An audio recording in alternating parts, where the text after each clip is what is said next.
Piper's cutting a big promo here, and we've got a bunch of questions from our live studio audience. You can be a part of that live studio audience at adfreeshows.com. Danielle wants to know, were you surprised about the narrative about Hogan in the documentary? I know it's not the first time you've heard this, but I was surprised specifically to hear the sentiment from Booker T. I kind of agree with that. Like, it was out of left field for Book. It did feel like, it's the same. I don't mean to interrupt you, but I do want to talk about this. I like Booker T as a person. I respect him as a professional. There's not enough good things I can say about Booker in just about every way. However, Booker did the same thing everybody else does. Talent. They go back to the same old bag of tricks as far as their perspective. Let me make something really clear. Let me make it fucking unassailably clear. There were 3 people in the room the night that we were trying to figure out what to do with the finish. There was Hogan, there was Sting, and it was me. 3 people were in the room that had a valid perspective of what was going on. Sting, his head was not in the right spot. Didn't know why, but it was clear to me that there was something going on that I didn't understand. Hogan felt the same thing I felt. And together we made the decision we made, good or bad. Booker was not in the room. Booker was nowhere near that room. Booker T was not sitting in that meeting with Hulk and Steve or Sting and I. So for Booker T to be able to assign the blame for that night on Hulk Hogan because Hulk Hogan was selfish and only cared about Hulk Hogan and didn't care about the company, that trite old WWE perspective bullshit is so far below you, Booker.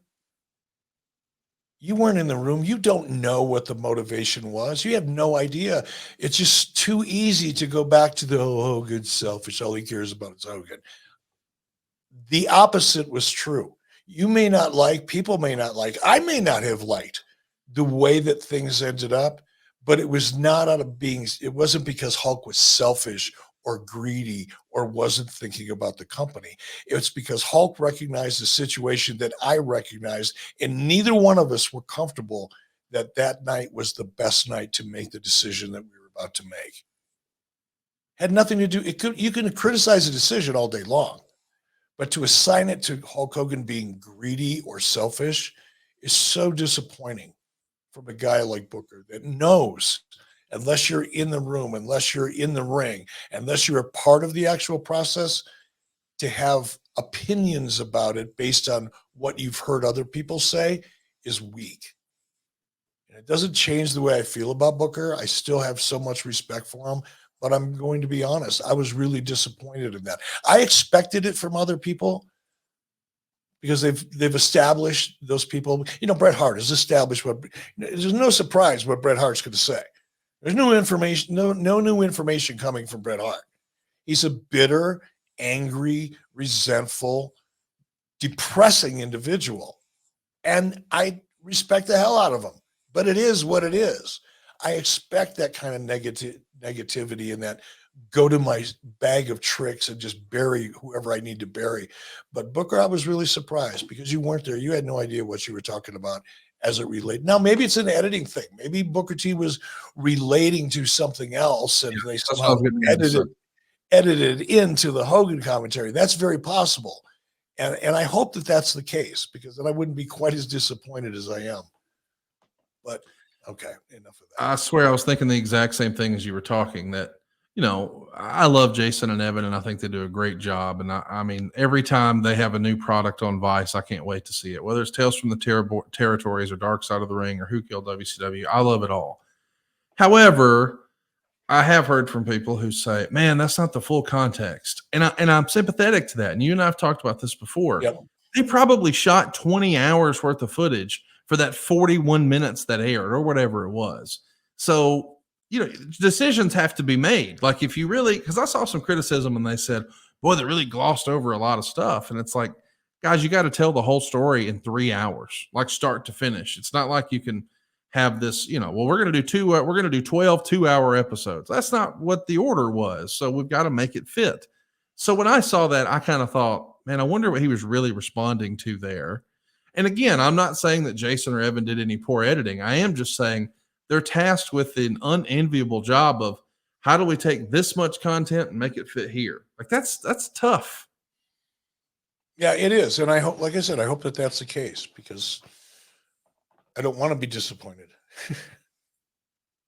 Well, we're getting this Roddy Piper Buff Bagwell segment here.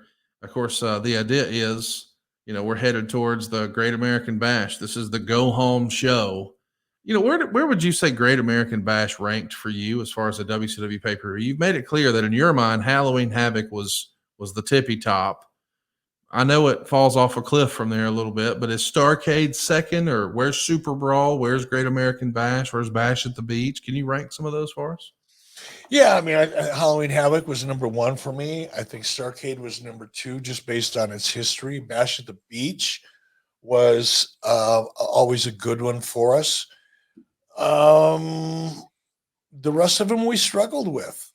Anything that you do in the spring, you're affected by WrestleMania. The summer, as we've talked about before, people just aren't watching television the same way. It's a little bit harder to kind of get an audience or get pay-per-view buy rates in the early summer because there's just other shit going on. But by July, people have kind of got, okay, summertime's here. We've had our fun, getting a little hot and humid out. Maybe start watching a little more television starting around July or August, right? Kids are going back to school, so your fall pay-per-views are going to do better. But I would have to go Halloween Havoc number 1, Starrcade number 2, Bash at the Beach number 3, and everything else was tied after that.